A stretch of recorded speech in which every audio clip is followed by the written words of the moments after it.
देखिए जब दोस्तों, सुराज कह रहा किस तरह है से बिहार कि का साल पलायन भर रुकेगा, के ये अंदर प्रशांत किशोर बता रहे हैं। किसी को बिहार तो आप लोग में ध्यान से सुनिए पलायन नहीं करना और पड़ेगा। समझिए बातों को। हम लोग ये नहीं कह रहे ठीक कि है। पलायन रोक देंगे, कैसे रोकेंगे आपको समझा रहे।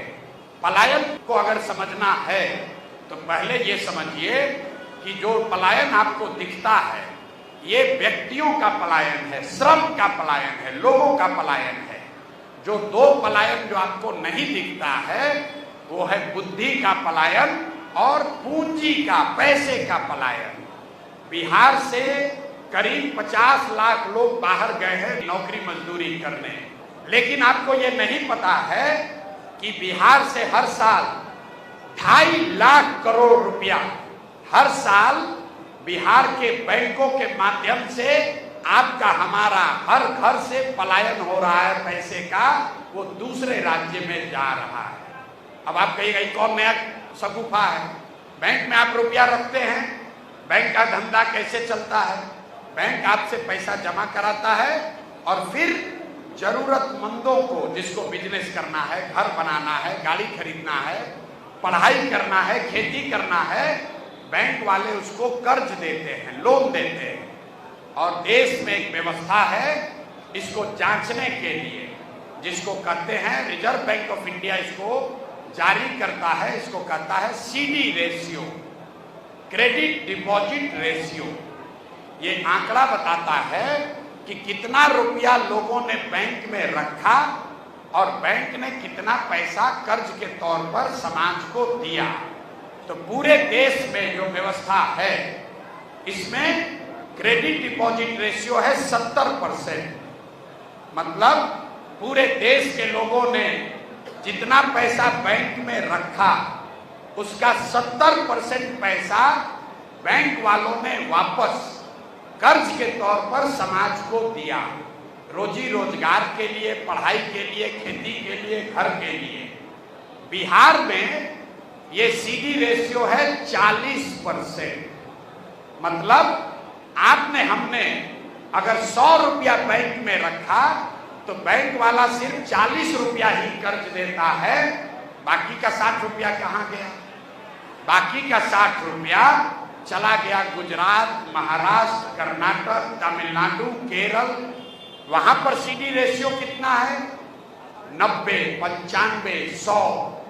मतलब अगर आंध्र प्रदेश में लोगों ने बैंक में 100 रुपया जमा किया तो बैंकों ने 100 रुपया, 105 रुपया कर्ज के तौर पर वापस दिया। इसका असर समझिए। पिछले साल बिहार में आपने, हमने, यहाँ की गरीब अमीर जनता ने मिलके बैंकों में 4,21,000 करोड़ रुपया जमा किया। यहाँ सीडी रेशियो है 40%, तो उसका मतलब है कि 1,61,000 करोड़ रुपया कर्ज के तौर पर बैंकों ने वापस लौटाया। बाकी पैसा कहाँ गया? बाकी पैसा चला गया दूसरे राज्य में।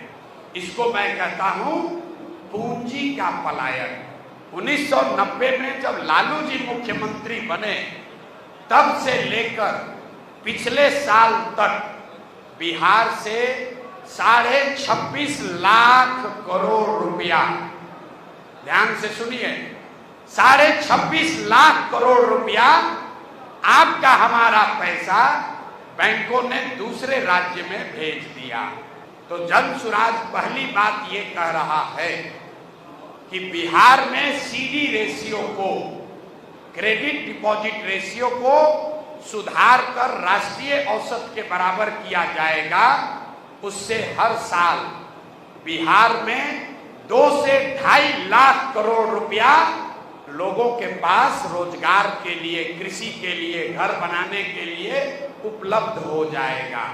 आप अंदाजा लगाइए कि अगर 2.5 लाख करोड़ रुपया यहाँ लोगों के पास एक्स्ट्रा मिले तो कितने ज्यादा घर बनेंगे, कितने लोग अपने बिजनेस को बढ़ाएंगे, कितने लोग नई गाड़ी खरीदेंगे, कितने लोग नया खेती का काम करेंगे।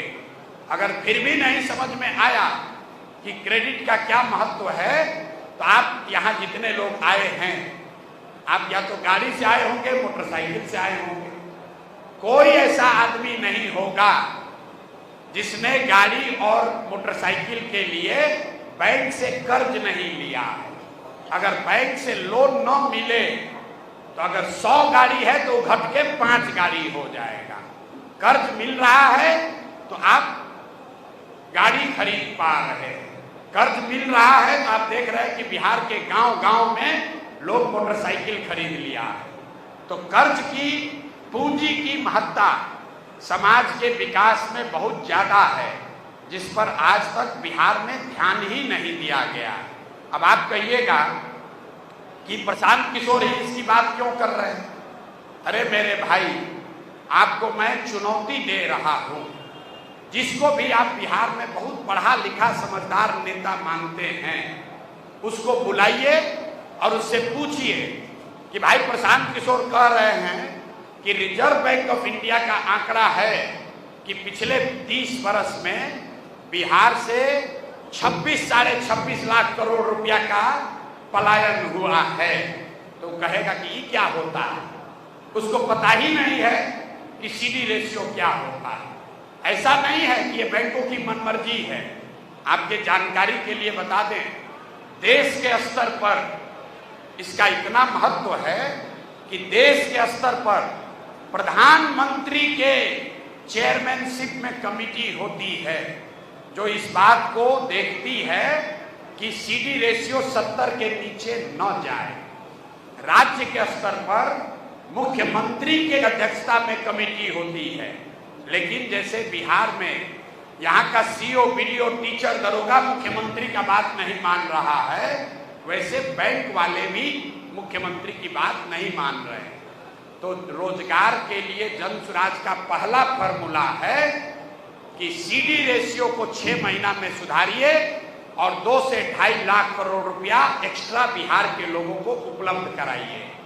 दूसरी बात हम लोग कह रहे हैं, आपने किसी ने किसान की बात कही तो जन स्वराज कह रहा है कि मनरेगा को सीधे कृषि से जोड़ देंगे, लेकिन एक शर्त के साथ कि जो लोग भी आज धान, गेहूं, मकई, ज्वार, बाजरा की खेती करते हैं, अगर वो धान गेहूं का खेती छोड़ के नकदी फसलों की खेती करने लगे तो उनको मनरेगा के तहत मजदूर मुफ्त में दिया जाएगा। इसका क्या फायदा है? इसका सबसे बड़ा फायदा ये है कि लैंड प्रोडक्टिविटी बढ़ेगी। आज जिस खेत से आप 20,000 रुपया कमा रहे हैं धान उगाकर, वहीं पर कल लहसुन उगाकर, मसाले उगाकर, फल सब्जी की खेती करके आप 50,000, 1 लाख रुपया भी कमा सकते हैं।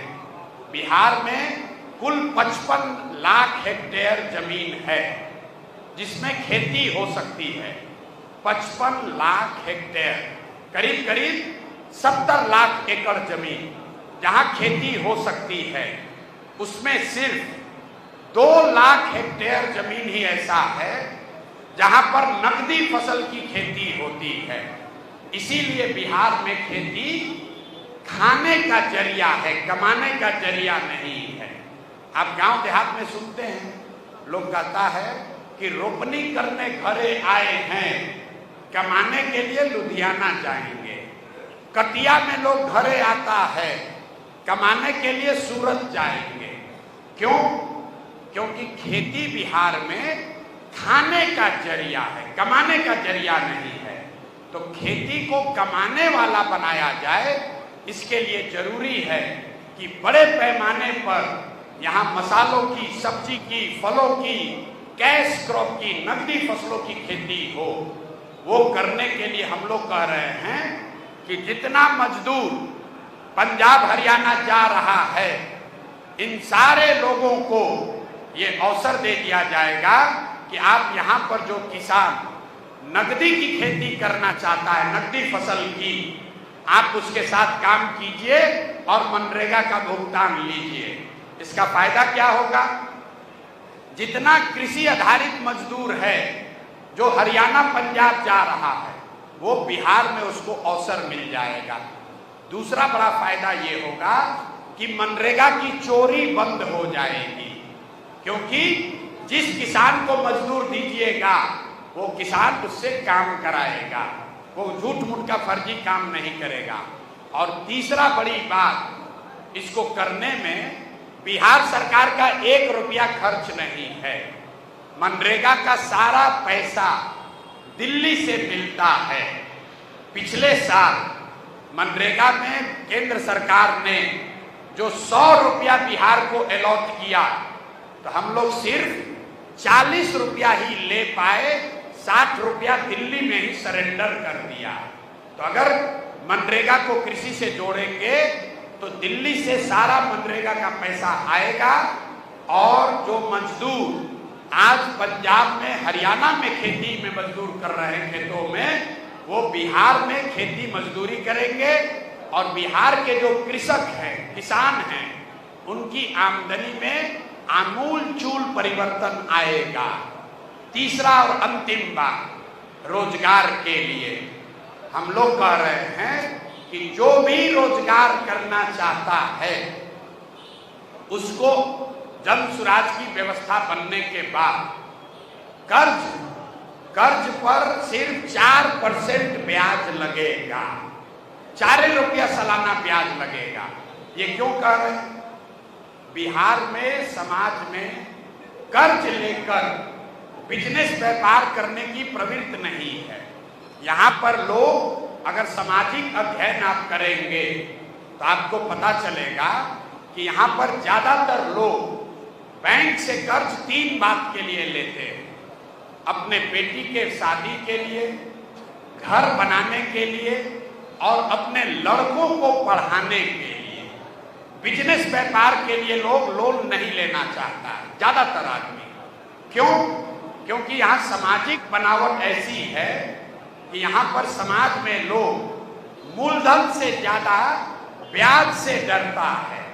आप गांव देहात में जाइएगा तो लोग बताएगा, भाई बिजनेस कर्जा लेके 2 गाय काहे नहीं खरीदते हो? तो कहेगा कि भैया चक्रवृद्धि ब्याज में फंस जाएंगे, बर्बाद हो जाएंगे।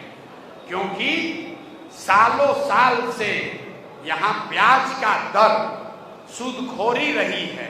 10%, 5% पर लोग लोन लेते हैं।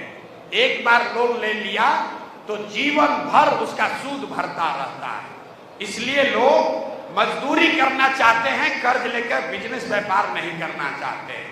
तो इस प्रवृत्ति को सुधारने के लिए जन सुराज ये कह रहा है कि जो भी बिजनेस व्यापार करना चाहता है, आप बैंक से कर्ज लीजिए और 4 रुपया सालाना ब्याज दीजिए। 6 रुपया ब्याज आपकी ओर से, सरकार की ओर से भरा जाएगा। इसका असर क्या होगा? हम जो भी काम बता रहे हैं, इसका खर्चा भी आपको बता रहे हैं। इसका असर ये होगा कि अगर बजट में, बिहार सरकार का बजट है 3,17,000 करोड़, 3,17,000 करोड़ में अगर हम 6,000 करोड़ रुपया, मतलब 2% पैसा अगर बजट से निकाल दिया जाए, तो समाज में लोगों को व्यापार करने के लिए 1 लाख करोड़ रुपया उपलब्ध हो जाएगा। इन तीनों चीजों को जोड़िएगा तो जितने बड़े बड़े इकोनॉमिस्ट हैं जो हम लोग के साथ काम कर रहे हैं, उनका अनुमान है। इकोनॉमिक्स में सिमुलेशन होता है। अब इकोनॉमिक टर्म है, आपको नहीं समझ में आएगा, मतलब समझिए भविष्य में क्या होगा अगर आप ये 3 चीज कीजिएगा। इकोनॉमेट्रिक्स में कहते हैं सिमुलेशन, आगे की संभावना को प्रेडिक्ट करना। तो अगर ये तीनों चीज किया जाए कि बिहार में सीडी रेशियो को 70 कर दिया जाए, कर्ज के ब्याज दर को 10 से घटाकर 4 कर दिया जाए, और मनरेगा को कृषि से जोड़ दिया जाए, तो हर साल 50 लाख से ज्यादा लोगों को बिहार में नया रोजगार मिल जाएगा। तो ये जन सुराज की सोच है।